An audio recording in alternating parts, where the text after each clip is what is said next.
ব্যক্তিগত স্বার্থ হাসিলের জন্য সবাই রাজনৈতিকভাবে ইয়ে করতেছে, সক্রিয় হচ্ছে। এরা কোনোদিনও কোনো প্রতিষ্ঠিত রাজনৈতিক দল হতে পারবে না। রাজনীতিকেরা 1 কোটি টাকা ইনভেস্ট করে 10 কোটির মালিক হয়ে যায় অল্প সময়ের মধ্যে।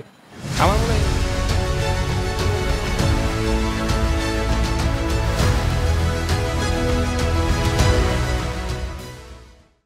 দর্শক, আবারও স্বাগত জানিয়ে শুরু করছি বাংলা অ্যাফেয়ার্সের বিশেষ আয়োজন পাবলিক অ্যাফেয়ার্সে।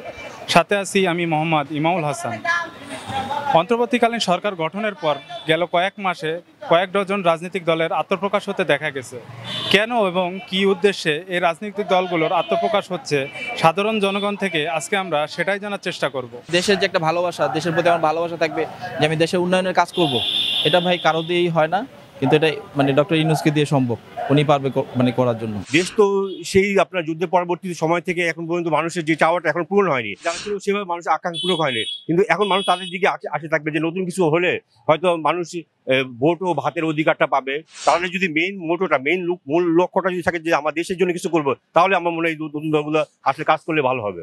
নিজেদের একটা পরিচয় দেওয়ার জন্য যে আমি ওই দলের এই সেই এগুলো করে তারা নিজেদের সুবিধা নিবে, এটাই। এবং আমার মতে যে এরা কোনোদিনও কোনো প্রতিষ্ঠিত রাজনৈতিক দল হতে পারবে না। এবং ফেয়ার ইলেকশন হলে আমার মোটামুটি নিশ্চিত এরা যেমন সব আসনে প্রার্থী দিতে পারবে না, যা দেবে তাদেরও জামানত বাতিল হবে। এদের কোনো কাজ নেই, এরা কোনোভাবে আর্থিক অবস্থা ভালো আছে, প্রপার্টি আছে, এখন ওইটাকেই টিকায় রাখা বা সেটাকে বৃদ্ধি করা। আসলে রাজনীতি করার অধিকার তো সবারই আছে, দেশের নাগরিক হিসাবে সবার একটা অধিকার আছে। তো সেদিক থেকে অনেকে হয়তো এতদিন সুযোগ পায় নাই, যেহেতু এক সরকার আমাদের দীর্ঘ সময় ছিল। এখন বর্তমান প্রেক্ষাপটে সবাই সুযোগ পাচ্ছে, সেজন্য নতুন নতুন ভাবে বেরোচ্ছে আর কি, আত্মপ্রকাশ করতেছে।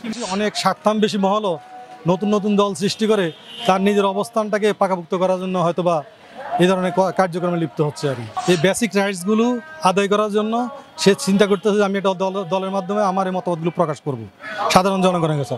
আর আরেকটা স্বার্থান্বেষী মহল আছে যে সে নিজের স্বার্থ, নিজেকে একটা অবস্থানে নিয়ে যাওয়ার জন্য হয়তোবা নিজের ভবিষ্যৎ কেরিয়ারের কথা চিন্তা করে সে হয়তোবা একটা নতুন দল গঠন করতেছে।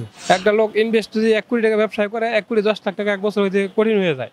আর কেউ যদি রাজনীতিকেরা 1 কোটি টাকা ইনভেস্ট করে 10 কোটির মালিক হয়ে যায় অল্প সময়ের মধ্যে।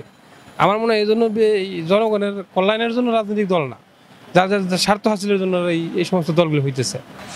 সাধারণ জনগণের কেউ কেউ মনে করছেন মৌলিক অধিকার বাস্তবায়নের জন্যই এই দলগুলো গঠন হচ্ছে, আবার কেউ কেউ মনে করছেন ব্যক্তিগত স্বার্থ ও ক্ষমতা হাসিলের জন্যই এই দলগুলো গঠন হচ্ছে।